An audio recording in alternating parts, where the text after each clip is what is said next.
Hello అండి.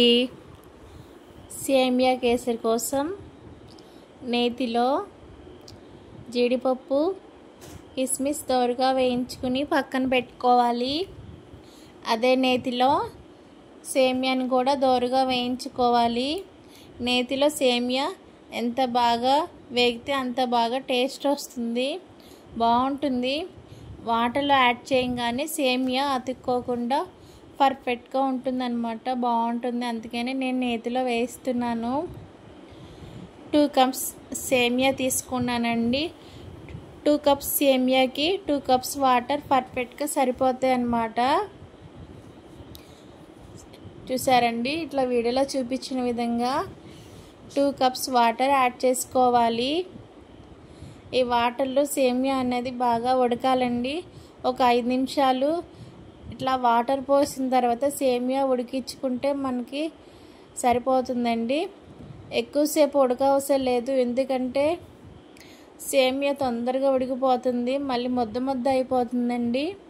అందుకని చూసుకుంటూ ఉండాలి. మధ్య మధ్యలో కొంచెం సాల్ట్ యాడ్ చేసుకున్నానండి. నేను ఏ స్వీట్లో అయినా సాల్ట్ యాడ్ చేసుకుంటే స్వీట్ అనేది బాగుంటుంది, అందుకే సాల్ట్ యాడ్ చేసుకున్నానండి.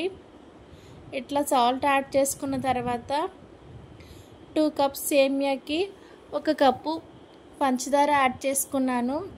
కొంచెం సరిపోదేమో అనుకుని మళ్ళీ ఇంకో కప్పు తీసుకుని దాంట్లో 3వ వంతు వేసుకున్నాను అనమాట.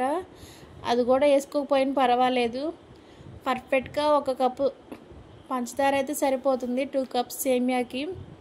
ఇట్లాగా సేమియా ఇంకా ఇలాచీ పౌడర్ కూడా యాడ్ చేసుకున్నాను అనమాట. ఇలాచీ పౌడర్ ఇంకా పంచదార మొత్తం కరిగేలాగా ఈ వాటర్లో సేమియాని తిప్పుకుంటూ ఉండాలి. ఫుడ్ కలర్ యాడ్ చేశానండి.